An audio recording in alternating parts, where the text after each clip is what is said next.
Hi ladies, it's Hillary, owner of Free Babes Handmade and blogger at I'mLikeBrave.com, a blog all about living an uncommon life that you love with your family through entrepreneurship. I personally love having one-on-one coffee dates with other entrepreneurs that I admire, and so I thought it'd be really fun to start a weekly series where I get to interview creative entrepreneurs and you get to listen in. From these interviews, you will learn from their successes and their failures, get behind the scenes access to see how they built their business, and you'll walk away with valuable insights that will help you take your business to the next level. So grab a cup of coffee and join the conversation. Enjoy! Hi ladies, it's Hillary, and I'm so excited to be here today with Marie Tillman, founder and owner of Mac and Mia. And Mac and Mia is the cutest company that does clothing boxes picked out by personal stylists for kids. And they always have like a blend of the cutest handmade clothes and then other bigger brands just for the mom who is busy and maybe doesn't have as much time but wants their kids to look super stylish. So thank you for being with us today, Marie. Thank you for having me. And we're so excited to hear the behind the scenes and just kind of how you started your company and what you've learned along the way. But before we start talking about business, can you tell us a little bit more about yourself? Sure. I'm Marie, and I grew up in California, but we are based in Chicago. Ended up in Chicago because I met my husband, actually, who was living here. So Okay. we have 5 kids altogether, and they range from almost 15, Joe will be 15 next week, down to 2.5. Oh, So wow. 4 boys and 1 girl. Awesome. And so you Yeah. met your husband in Chicago? Yeah. Were you working at the time here or what? I no, I was working in LA and was in town on a business trip, and we met through a mutual friend, and then I moved here. So Awesome. yeah. Cool. And tell us a little bit more about what you were doing before you started Mac and Mia. So I've done a variety of things prior to Macadamia, but most recently I was in the nonprofit world. So I had a nonprofit foundation that is in the veterans education space. Okay. And so I've done that for about, gosh, almost, I guess the organization's been around for about 12 years. Okay. So is Mac and Mia your first foray as a business owner or? Yeah, I pretty much. I mean, I started the nonprofit as well, which in many ways it's like a small business as well. But this is sort of my first for-profit venture. Okay, awesome. So tell us a little bit more about what led up to you making the decision to start Macadamia. So I think like a lot of women who go into business and start companies, it was something that I needed in my own life. I was working full time. At the time, we had 4 kids, and I had just had my son, and he was a baby. And I went back to work and was really trying to find ways to simplify my life. I do grocery delivery. I do order everything online. I just really was looking for things that were more convenient because I just didn't have the time. And had tried some of the subscription-based box Uh-huh. companies that were out there, and just felt like I didn't get the quality of the clothes and sort of the variety and the things that I was looking for, and decided to start Macadamia. Cool. Tell us a little, so Mac and Mia has been around for about 2 years, you said. Yep. So tell us a little bit kind of how it's been growing. So from like the point of conception to now, what does that look like? So the idea for Macadamia was something I kicked around for quite some time, and I was just like researching and doing on the side while I was still working my Uh-huh. full-time job.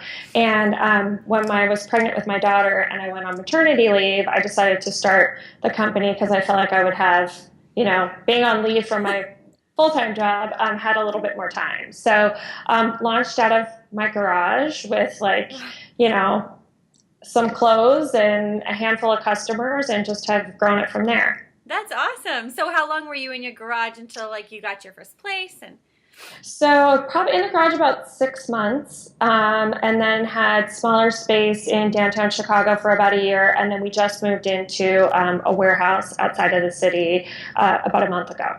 awesome. And by the way, the warehouse is beautiful. We had an earlier spot we were going to film, everyone listening, and we could see this skyline of Chicago. It was gorgeous. Yeah, we have a beautiful view. It's a little bit outside the city, but it's been fun and just way more space. So now, like right now, we're in our little photo studio, so we just have a lot more space to spread out. Cute. I love it. Can you tell us a little bit more about what Mac and Mia does now? Because I gave a brief introduction, but I'd love to hear a little bit more. Yeah, so it's really geared towards busy parents. And what we do is we pair the mom or dad with a stylist, and they help determine what it is that they like, what it is that they need for their kids, and then pack a box for them and ship it to them. And then the parent has 5 days to go through what we've sent, try it on their kids in the comfort of their own home, and then they send back what doesn't work, and they pay for what they keep. Awesome. And what made you decide to have that type of model where they keep the clothes versus like I know for a while they had like Netflix for baby clothes companies where you would have a bundle, you'd wear it and then send it back? I think it was probably came from what I was looking for, and when I kind of did a little bit of, customer research and stuff, it just seemed like people were willing to spend some money to keep the clothes, and there were challenges around returning just because with little kids, you have problems with, wear and tear and all of that kind of stuff. Totally. Well, that's cool. So I'm Like Brave is all about women who have businesses so that they can live lives that they love. And so what does that look like for you? Like, what are you able to do with your family or personally through your business?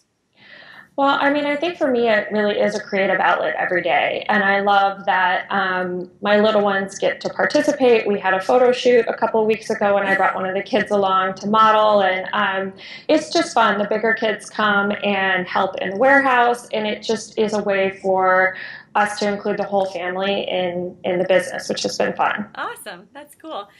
So what has been the biggest failure you've encountered so far through building your business? And can you kind of take us there and tell us that story and then tell us a little bit about what you've learned?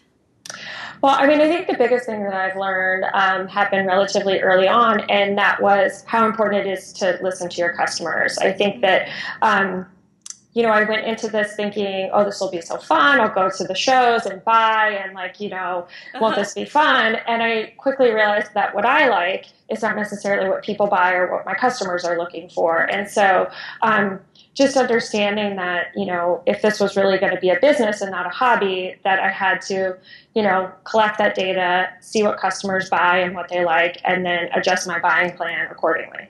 That's a good idea. So how did you go about adjusting and listening to what your customers said and taking note and changing things? Like, did you take a survey or how did you learn that stuff? So a couple of different ways. We do surveys on a regular basis, and then also pretty early on too, I knew that buying and merchandising was not my background, and so I had a girl that came from Old Navy and was a planning and buying background. That's what she's done for years. So she came on and worked just on a consulting basis for me after actually I did my first buy. So we started gathering all the data around what was selling, and she used that in order to put together a plan for us to buy for the following season, which was just enormously helpful. Oh, that's awesome. Is she still with you? Yep, she's still with me. She's going out on maternity leave soon, so which is exciting. Yeah, oh, cool. Well, just to do a quick, I'm going to put the other question on hold for a second. Can you tell us a little bit more about your company structure and who you have on your team and how many people you have? Yeah, so we have here in the office, we have a small team of 8 that are full-time. And so we have someone who heads our stylist team. We have 23 stylists around the country, and they're part-time and predominantly moms that are working remote. So it's been really great to be able to give them an opportunity to have some flexibility, be home with their kids. And then also there are our sales team who's connecting with our customers to help choose what they need. Okay. So we have a girl here in the office that manages that team.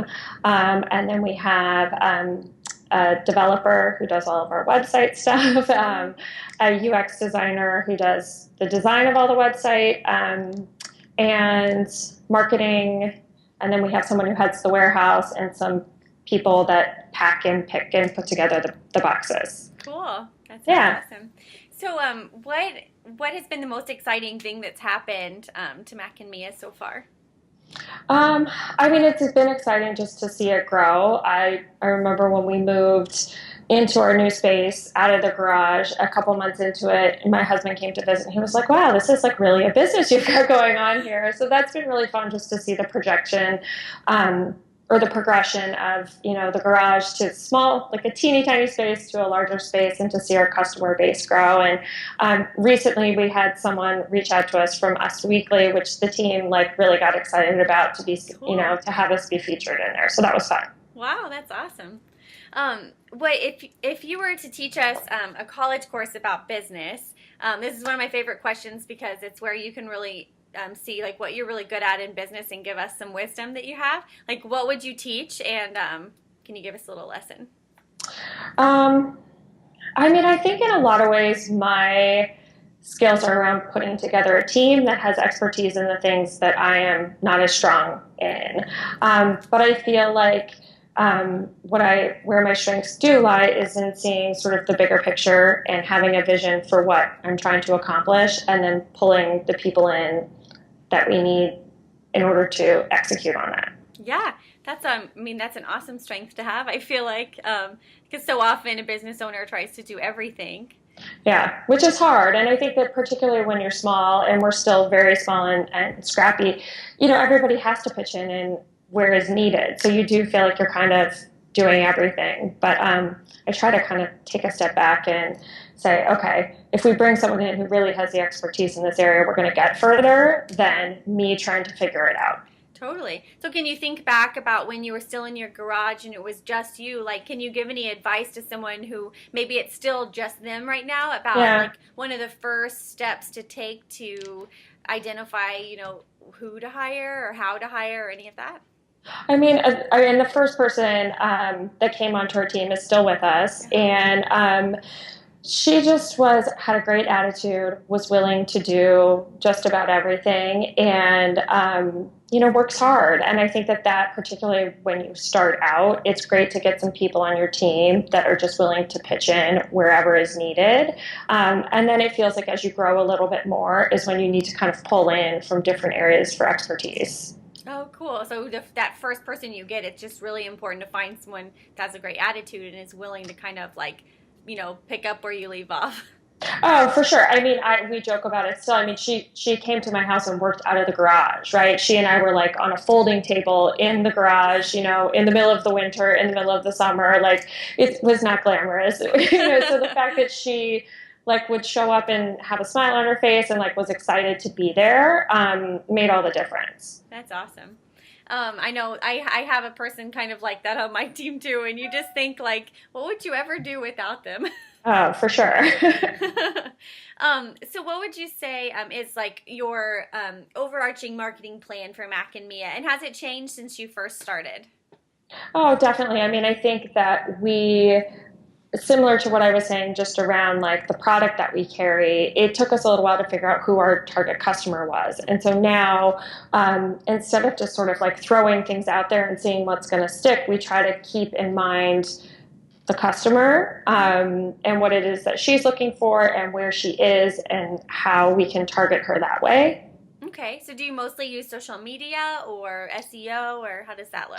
We do a combination of things. And so I will say that when our stylist team first came on, they were really helpful with finding customers for us. It was, a lot through their friends and family and their network. So that's one channel that we market through. And then also we started less than a year ago doing some paid. So doing, social media and Facebook and Pinterest and all of that good stuff. Okay, cool. And what would you say works best for you? Like so far throughout the 2 years, like what is the one thing that's really worked the best?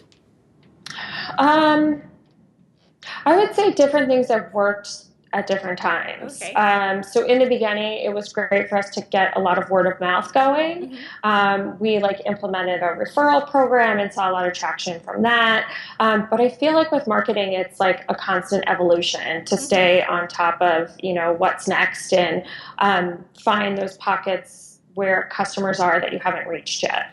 Yeah, totally. I agree. I wish it wasn't a constant evolution. It is, right? It's like you think you found the thing and then it stops working and then you have to move on to something else. So I know. Or you find the thing and then it becomes such the thing that everyone's immune to it and no one really notices anymore. So exactly.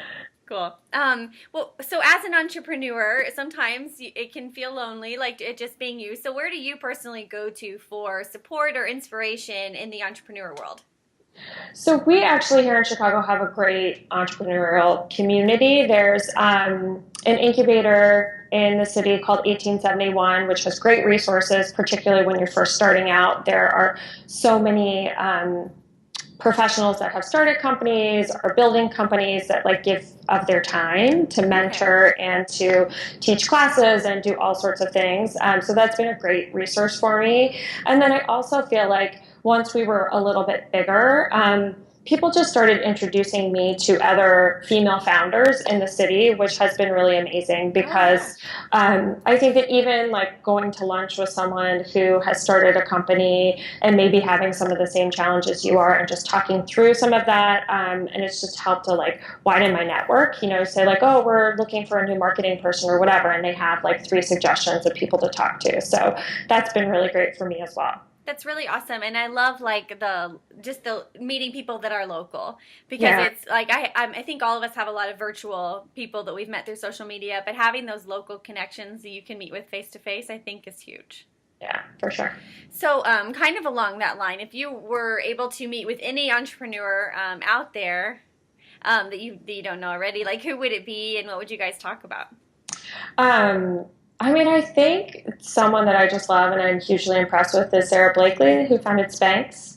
Oh Um, yeah, okay. I mean, it's crazy that, and obviously there's been like a ton of people who have come after her sort of imitating her concept, but it was such like a groundbreaking thing at the time, and she's just grown this enormous company, and now is so focused on giving back, which I think is really great. Awesome. And so, what has been your favorite business book that you've read? Or actually, sorry, it doesn't have to be a business book, but what's been the best book you've ever read? I know. I'm not as good at reading as I once was, and I definitely, as it goes to business, I do a lot more like online and like shorter magazines. I love Fast Company and that type of thing. But I did, growing up, one of my favorite books. I grew up in Northern California, so John Steinbeck was like a big author that we read a ton of, Uh-huh. and so East of Eden was one of my favorites when I was growing up. Awesome. What is your favorite quote?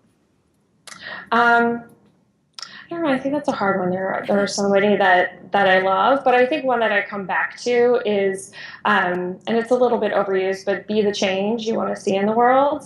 Because I think that just sort of every day, whether it's a good day or a bad day, you have to think about yourself and how it is that you're sort of going out into the world. Yeah, that's so great. Because you're influencing everyone around you as well.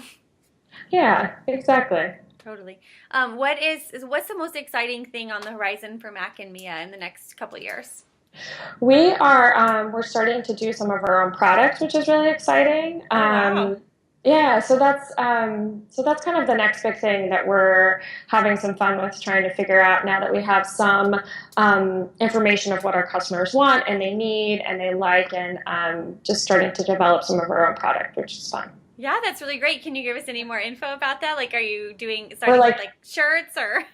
we're in the very beginning stages, so we're just kind of like working with to figure out what that's going to look like. Cool. And do I you think we think might. you'll ever switch from the subscription model to your own clothing line, or do you think or not subscription model, but box, stylist model? Yeah. We always No, have I that. mean, I think it will always be like a combination of the two. It's just we found that there are certain things that we can't find that we think that customers are either requesting or so it feels like there's an opportunity in there to provide both. Okay. Awesome. And can you tell us a little bit more about the Mom Stylist Program? Like, is that something where you're still looking for stylists or? Yeah, I mean, we are going to be adding to our team in the next couple months, and that has evolved as well. And I would say, like in the startup space, I think that's like the name of the game, right? As things are constantly changing, Uh-huh. but always looking to add new women to our team, or at least talk to people, so that when we are adding, that we have like a good list to go to. Awesome. So, Marie, can you tell us your parting advice that you have for all of the women listening who may just have a business or thinking about starting a business in the future? I mean, I think the biggest thing is for people that are thinking about doing a business is just to do it. I mean, I know for myself, for the longest time, I was like talking about this idea, and finally my husband was like, just do it, right? And it seemed so difficult, sort of like, well, I don't know how to put all these pieces together to create this business. And then somewhere along the lines, it just starts to kind of create momentum. And then it feels like before you know it, you have a business, right? I mean, there's all sorts of challenges every day, but I think just that like very boring adage of just putting one foot in front of the other really does work. Totally. Well, and it's like I say this all the time, but I heard one time if you're not embarrassed of the very first thing you did, you waited way too long to do it. And it's just basically like just start now, because if you don't start now, you'll never get to the point where you built upon it and it's improved and it's great and going. So Definitely. And I think, to your point on that, it's like it's almost like you should expect to have multiple failures before you find the thing that really is going to work. But if you don't start, then you're never going to get to that thing that's going to work. Totally. No, it's great advice. So I have to ask, do you ever have plans to go on Shark Tank? It just seems like the perfect company to have those features. No plans for Shark Tank. You should go on Shark Tank. No? I don't know. I've thought about it before, but I think that, I don't know, if you'd really want someone, running your business with you or, you have to really I've heard the audition process is pretty crazy too, so I don't know. Probably be a fun experience. I did audition for Survivor, so. Oh, did you really? I did, yeah. If I didn't get on it.